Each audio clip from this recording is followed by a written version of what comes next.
Cinco de Five-O with Evan and Tiki on The Fan. So 5 o'clock came a little early today. It's actually, are we on Pacific time, Ev? Is this the start of the show? How about you just fix the issue instead of trying to make yourself laugh? What the hell was that? That's how we're going to open the show today? I'll give you a countdown from 20 to 0. And then we could start this thing the right way on a Wednesday, August 13th, 2025. Tiki Barber, Evan Roberts, Sean. There we go. Evan Roberts. Tiki Barber. It's Evan and Tiki on WFAN, The Fan, 101.9 FM, and always live on the free Odyssey app. And here we are on a Wednesday, a hump day in New York City with a ton to discuss. Fans are happy because last night we witnessed something we never see. The Yankees and the Mets won on the same day. Apparently, the New York Jets kicked the New York Giants' ass in a practice. I'm probably kidding. They probably both kicked each other's ass. No tackling. We'll get into the football later. We will listen to some of the calls from last night. I've got a major issue with an FAN legend. But we got to start off with a real conversation. So last night, I was one of the 40,000 people at Citi Field. And, yes, it was awesome to see Pete Alonso almost hit a home run in the second inning, hit the record-breaking home run in the third inning, tack on another in the sixth inning. It was great to see Pete make Mets history. It was also great to see the Mets respond to Clay Holmes, whatting the bed, and immediately scoring 3 runs and then running away from the Braves and snapping their losing streak. It was awesome. And you can feel the love that Pete has with Met fans. As you know, anyone who listens to this station and this show knows I'm as big a Pete Alonso supporter as there is. While others are, let's get rid of him, he's not worth the money, I love the man. And I want Pete Alonso to be a career Met. But we got to not be delusional about what last night was. Steve Cohen is a businessman. Right, and that's exactly why he'll be a Met, but keep going. David Stearns wasn't even there. He was in Japan scouting Pete's potential replacement. As much as I will voice my opinion on wanting Pete to be here, as I have, and back it up with action like growing a disgusting beard, like I have, I've learned to not trust anybody. I've also learned to treat Steve Cohen like a guy who I love who owns the team, but he's a stone-cold businessman. He was a stone-cold businessman when it came to Jacob deGrom. It'll be a stone-cold businessman when it comes to Pete Alonso. If you think last night changes anything about Pete's future, I got a bridge to sell. This is going to be a business decision, and so I just want to prepare my fellow Met fans. You may scream about it. You may call talk radio about it. You can't let Pete go. I'm agreeing with you. But don't think for a second that the emotion of last night is going to change the fact that Cohen and Stearns are businessmen. And if they don't like the deal that Pete's asking and someone's willing to give it to him, he's not going to be a career Met, bro. So, I'm going to prove you wrong in 3 minutes. In 3 minutes? You ready? Yeah. So, what was the big holdup last year? Pete Alonso having negotiations with David Stearns, Steve Cohen, led by the all-powerful agent. What did we say halfway through that? Pete Alonso needs to take control. Pete Alonso needs to take this out of the hands of his agent and put it in his own mouth.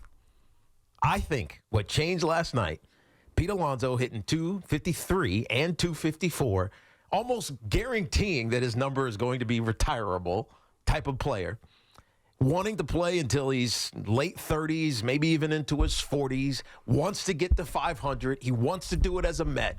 The way that he gets into the Hall of Fame is by finishing his Met story. If he goes someplace else, disappears from consciousness, maybe has some good seasons, maybe doesn't, who knows? But if he stays a Met, we know where the direction of this team is going. We know the resources that Steve Cohen and David Stearns are going to put into this team. His chance to win a championship and to be iconic, the word is iconic here, is only going to happen with the Mets. And so if you are Pete Alonso, what are you telling your agent? Don't give him that hardball nonsense. I want to be a Met, period. We're not negotiating against the field. I want to be a Met. Get that deal done. So I know what you're saying.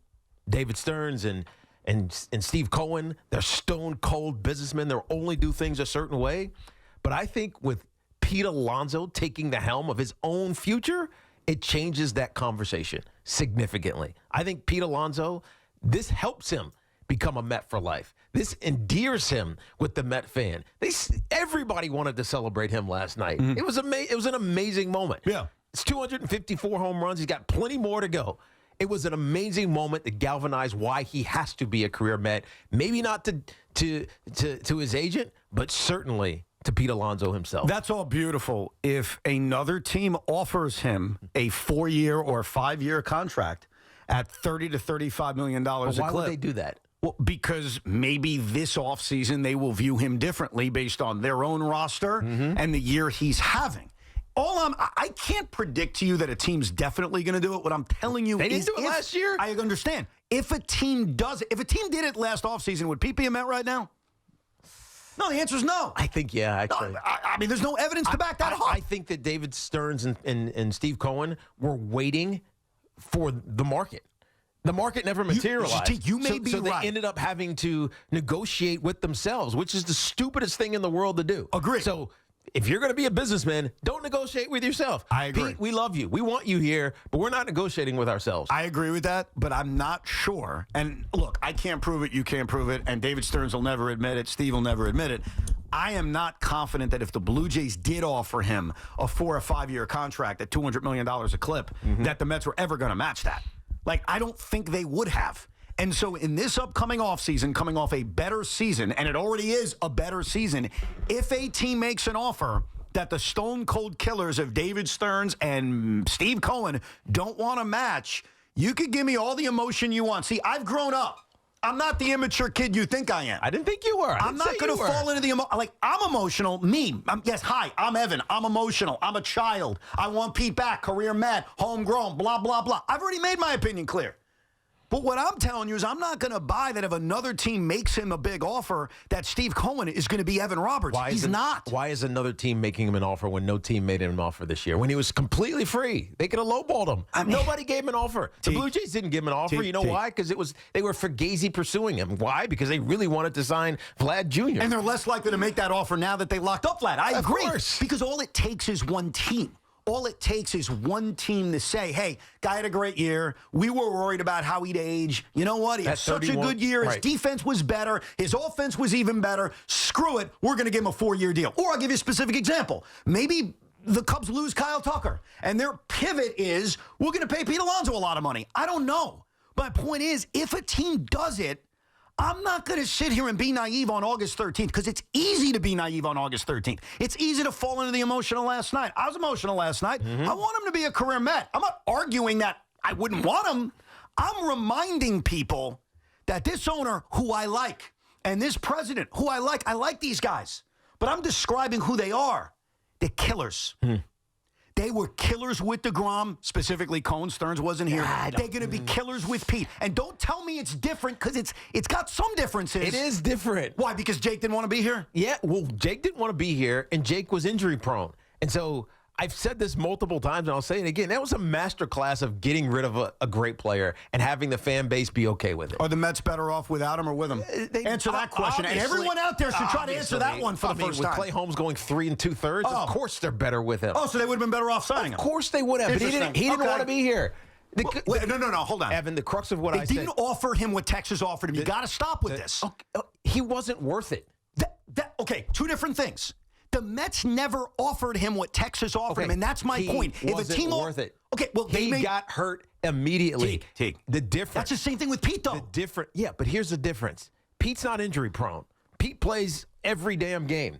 Pete is always out there. He's going to give you 40 to 50 home runs every single season. Last year, obviously, was an anomaly. He is the kind of player that you want because he's so damn consistent with his stick. Right? Yeah, I know the batting average goes down, but who the hell cares about batting average? Be clutch like he was in the playoffs against Milwaukee last year. And so when I look at Pete Alonso and the difference with him and DeGrom is that DeGrom wanted the hell out of New York. He did not want to be here. We never found out because the Mets never matched the offer. You can say it all day. We'll never know. We know it. Why? Why do we know it? We know it because when you hear so much noise and innuendo, it's not because it's pulling it out of thin air. But Pete wants to be here. Okay.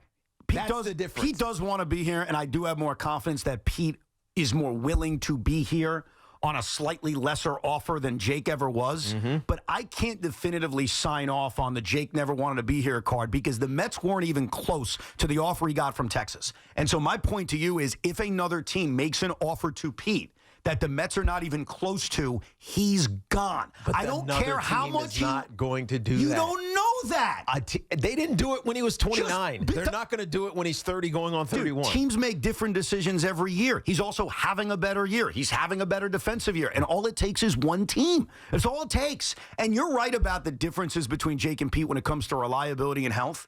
But what are the concerns you're always going to hear about Pete? Well, how's he going to age? How's the body going to age? Is he a DH? So while the concerns aren't... be a DH and hit 45 home runs a year. I'm not arguing that. And but race to 500 and Fatigue. I'm not arguing that. Merchandise and market the hell out of that. Like, there's a value to that. You talk about Pete being, or not Pete, but Stearns being a businessman, and not Stearns, but Cohen being a businessman. When you have someone who's going to hit a milestone that doesn't get hit very often, that is unbelievably valuable. So what you're telling me, especially to a fan base that loves him. Look, I know Francisco Lindor is the leader of this team. I know Juan Soto is the whatever of this team. Pete Alonso feels like the soul of this team. Right? We see him be clutch when you needed him to last year. You see him epically against the only team he could have surpassed Darryl Strawberry against, the Atlanta Braves, go yard twice. And it's just like, this is what Met fans want, need, and desire from their owner and Pete Alonso. And I think this is easier this offseason because Pete Alonso will take control. Last year, I felt like he just, all right, hey, take care of me, all right, agent? Take care of me. Take care of me and you negotiate. I think Pete gets in control of it this year. I think that the first 80% of what you said about Pete is sweet, amazing, and I agree with you. I think that was a perfect description. He may not be their best player. He may not be their leader. Calling him the soul of the team, I think is a great description. And I agree with you about that. I think the part where I veer off, and maybe it's because I'm a jilted lover. Maybe it's because I'm a fan who's experienced the pain. I just don't trust that Steve Cohen and David Stearns are going to be emotional the way I am and fans are to say, hey, he's the soul of the team. But don't worry, he'll be back. But I'm not even talking about it being emotional. Well, everything you said was pretty emotional. No, not from Stearns and Cohen's standpoint. From Stearns and Cohen's standpoint, it's going to be a good business deal for them, especially if he goes on a track to hit 500 home runs. Oh, so you think that it'll be worth them matching any big offer because of the return they'll get on the T-shirts they'll sell? I'm predicting, and I have no idea. I don't think he's getting big offers. I just don't. Why? Because I saw it with my damn eyes last offseason when he was 29 years old going into his year 30 season. Nobody offered him a thing.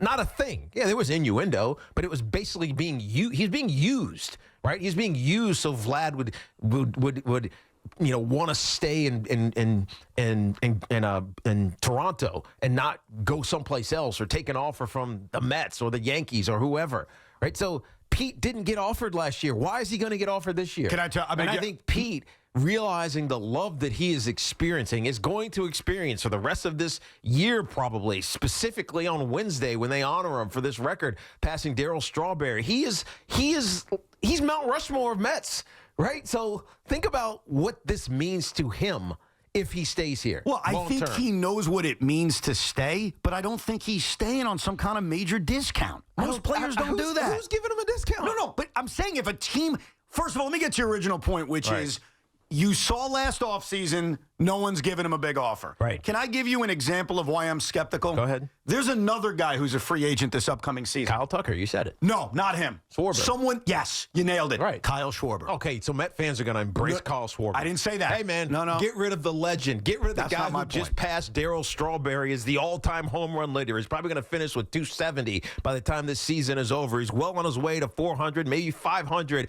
Give us Schwarber instead. You know why? Because he hit that walk-off what was it? The batting practice home run in the All-Star game. I'm not talking about Schwarber to the Mets. Do you care? No, that's not my point. Do you care? I haven't made a point about it. I'm saying Kyle Schwarber is going to be a free agent. He's going to be 33 years old next year. Yes. I guarantee you he's going to get a much bigger contract than the one he signed at age 29. And I say that to prove to you that just because Pete didn't get big offers this past season doesn't mean he isn't going to get big ones now. Would you agree that Kyle Schwarber, who when he signed with the Phillies, signed a cheap 4-year, $78 million deal? You think Schwarber's getting a bigger contract than that this year? Well, I would hope so. You'd hope so. It's under $20 million a year. Okay.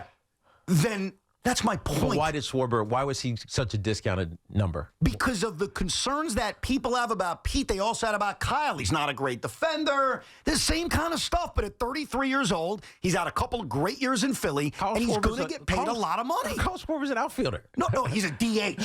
I wouldn't even call him an outfielder. Right. Pete Alonso is a pretty good first baseman. You're just proving, and he's going to be a good first baseman. So you're proving my point. Pete's going to get paid. Based on that, if you think Kyle Schwarber is going to get a bigger contract than the 4-year 79, then don't you think Pete's going to possibly get a 5-year deal, 30, 35 a year? No, he's probably going to get a 4-year deal at about $135 million. Do you think he's going to get more than Kyle Schwarber? I don't know what Kyle Schwarber. I have no idea what the market is. But that's my point. Schwarber's going to have a big market. Just He's because 33 years old. I know, but just because a guy didn't have a bigger market one year. You're distracted. No, I'm giving you an example while you're wrong. No, you're throwing an example, but it's distracting from the point. This is not about Kyle Schwarber. This is not about Kyle Tucker. This is not about the other. Those are probably the only two big free agents. It is because he's going to get paid. You don't think he will. I disagree with you. I think that Pete wants to be a Met. And I think it behooves the Mets and Pete Alonso and his camp and his agent to be a Met. And there is so much more value in staying instead of leaving when you're at this stage in your career. If another team offers Pete Alonso a 5-year contract at $30 million a year. Nobody's doing that. Well, how do you know that? Because nobody did it this past offseason. But that's why I'm bringing up Schwarber, because no one offered him a deal 4 years ago. Now they will. It changes. The market changes. Players' performance change. Just because you didn't get a big offer 1 year doesn't mean you. What about Blake Snell? He got no Blake Snell offer. got more money after a year. Blake Snell's a pitcher. Let's not go pitcher. I know, but my point is, guys get different offers on year. It's not always the same. Do you not at least see that it's possible that all it takes is one team to say, you know what? We actually do believe in Pete. We're going to give him a 5-year deal. You're right. It didn't happen this past year. And because it didn't happen, he was a Met. Because if it did happen, he wouldn't be a Met. Right. So if a team, answer me this, if you're wrong and I'm right, that some team is willing to give him a 5-year deal at $30 million a year, okay? The Cubs did it. They just decided to do it. Is he a Met next year? Yes. How? Cohen's giving that to him? Because Met fans want it. So Cohen will give in to the Met fan and match Not the Met fan, give in to what's right. Well, what does that mean? Pete is a Met. What does that mean? Pete should be a Met. I agree, but Pete wants to be a Met. So he will give Steve in. Cohen should make him a Met. Okay, I wish that's the case. You think, and this is the point. Do you think that if a team proves you wrong, which could happen, we're all wrong sometimes, and gives Pete that kind of contract, do you think Steve Cohen will go into David Stearns' office and say, hey, the right thing to do is come close to this and bring him home? Yes. I don't. Yes. Okay, I don't. Right. And I love Steve. I think he's a shrewd, hard-ass businessman. And as emotional as last night was, and I loved it, we all loved it, I don't believe he's going to do it. Is he not also a Mets fan? He is. Why didn't they? I'm sorry, you're going to hate this. Why'd they come close to DeGrom's contract in Texas then? Because DeGrom didn't want to be here. How do you know if you don't give him an offer even in the same ball field as what Texas gave him? Want to be here. Because they didn't make him an offer that was close. DeGrom didn't want to be here. You know what? The Jets and Giants had a fight earlier today. We're going to go before this show's over. We'll get to your calls next.